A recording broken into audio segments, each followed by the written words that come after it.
Just want to talk to you briefly about chord changing and trying to instill how important it is to use the proper techniques. You know, chord changing is something where a lot of guitar players get hung up on because they're not using the right techniques, which could make it so much easier for them as they move forward in their guitar journey. And chord changing is something that really takes a while to get the hang of. But a lot of it is just about the muscle memory, is about getting these fingers to move independently by themselves without you really sending that message down there saying, okay, move your second finger to the low E string and your first finger. You know, you want to get it to where it's automatic. And it just takes a little time and practice. And if you've been playing a little while, you know this happens. And a lot of it is just about, you'll hear me mentioning a lot about this muscle memory, about just practicing your changes back and forth and back and forth. And obviously, there's changes that are easier, and then there are harder changes, you know, and you want to keep pushing yourself and working on harder changes and write down in your practice logs. But you want to circle the when you're having trouble, when you're stumbling on a given change. And then what you want to do is just practice that particular change back and forth, back and forth. Like let's say you're having trouble going from G to D. G to D. Let's say you're not getting it in time and you're stumbling on it. Well, what you want to do is you just want to sit there and just every time you pick up the guitar, just G, D, G, G, strum just one time each and strum full because you want to make sure you're not hearing like something like this. Like you hear those dead notes. You want to make sure you get every note crisp and true on each chord. And then get that hand to D. And I know it's a struggle at first, but you can do it. Stay positive. Even if you're sitting in front of the television set, it helps just going, because you can feel it. It's muscle memory. It's like just repetition, you know? So if you're sitting in front of the TV with a list of chord changes, you know, while you're vegging out after work or just chilling, practice those changes back and forth. Those chord change mechanics are so important, especially when you get to harder changes. Remember, leave your guitars out. Don't put them away in the cases, in your closets. Buy a cheap guitar stand, $10, and leave your guitar in the room that you're in a lot.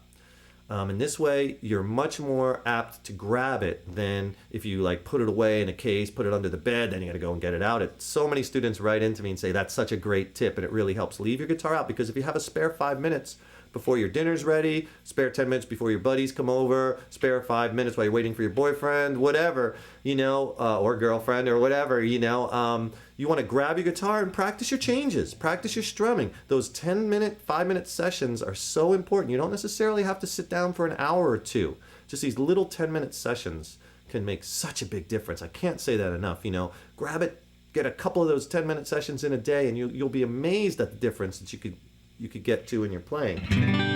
Just practicing these changes back and forth, you know? And the first one is a lot I call shared fingers. A lot of chord changes you're going to be changing chords, but you're going to be able to leave the same fingers down and maybe just move, like leave a finger or two and move one finger. For instance, if you're changing from a C chord to an A minor chord, what a lot of students do at first is they'll play the C, and then they'll take their hand off and they'll find A minor, when really that's the wrong way to do it, because C and A minor share these two fingers. So all you have to do to change C to A minor, C, is just move that third finger, right? That's all you really have to do. C, A minor. Now my fingers, I have big hands, so I have to shimmy down a little bit, but all I'm doing is I'm leaving these two fingers, I'm not moving them, they're staying on those fretted notes because those share those notes, C, A minor, right? I'm not pulling my hand off.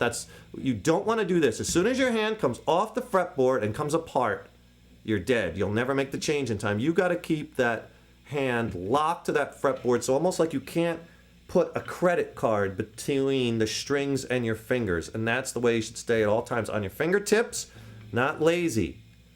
Fingertips, your thumb is anchored on the back of the neck or just slightly over the top, so you can mute the low E string on certain chords to mute that low E out. And your your pinky should be attached to that third finger, hitching a ride. Okay, you don't want your pinky here or out here or somewhere else, because when we get to other chords, you're going to need that pinky just to fall in place. And if you train it to stay attached to that third finger, it's going to make life so much easier. Keep that pinky attached. Don't have your hand out of position out here. Those are some really basic chord fretting techniques that you have to get used to. And notice the wrist is down. I'm not way up here like this. Now you'll bring your thumb up a little bit so you can mute the low E string, but for the most part, you keep that wrist down. You don't want to get sloppy. And these shared fingers are so important. Like if I'm playing like a G to a C add 9, right? They share these two fingers. I'm not going to play G, then take my whole hand apart and off just to go back right where it was before. It doesn't make any sense. So G, C add 9, just slide that first and second finger down. The other thing I'm doing, notice when I do this change, is these two fingers, I don't move one, then the next. Now, if you're just starting out, you might be doing that. But eventually, you want to get to the point where you're moving your fingers on changes together, not one at a time.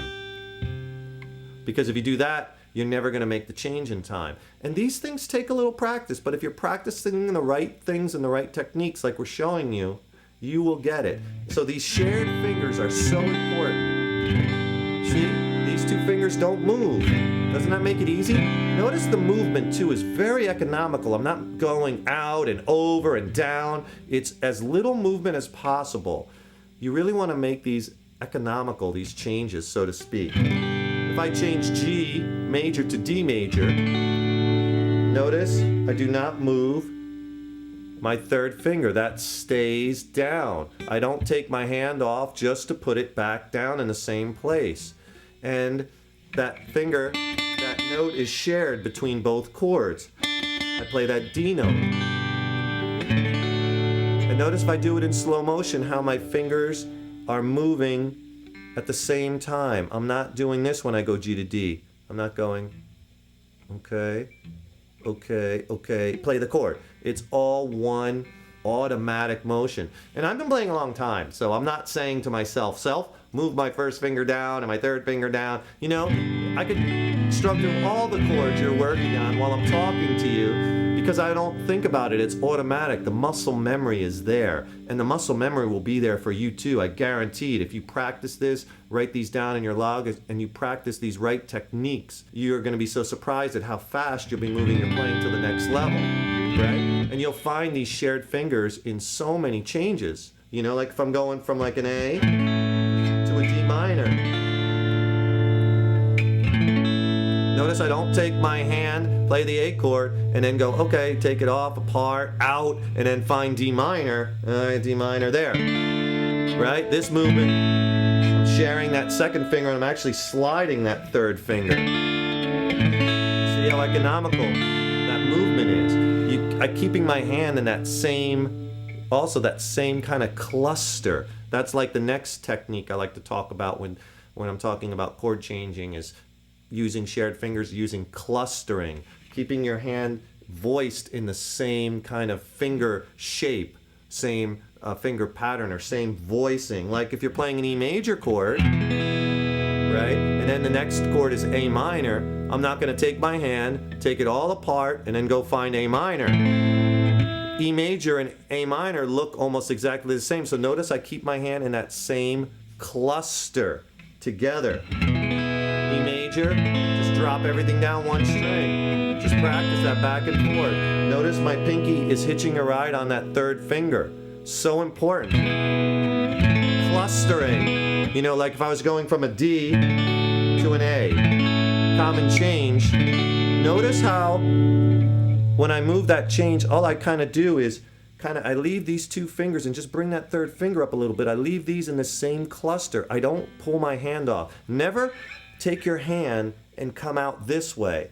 Keep your fingers glued to the guitar strings. Like I said, you don't want to get a credit card in between your fingers and the strings. Pretend your fingers are magnetically attracted to the strings, and there's a magnetic attraction, and it's pulling your fingers to them. As soon as you go like this, out, you're in trouble. As soon as your fingers come apart, trouble. Notice in all my changes, notice my fingers are always together. No matter what chord I'm going to, they're clustered in that same pack, close to the strings as possible. My fingers on my fingertips. All this is good chord changing technique that you need to get down solid. No matter what the change is, you know, you're going to employ these same techniques. And these are truths for, you know, across all your playing. That's the great thing about guitar is you learn techniques and then blast it across everything. And the great thing about guitar is once you learn this once and practice these techniques, they're going to become ingrained in you. If your pinky was flailing way out here or your hand is flat, it might take you some time to break that bad habit. But I'm telling you, break it immediately now. It's better than trying to break it 6 months from now or later on in this DVD where you can't make a certain change or you can't play a certain technique because your hand is way out of position. So you might as well just bang them out and take care of them right now, get them over with so you can get on with your guitar journey and kick butt and make beautiful music for the rest of your life, right?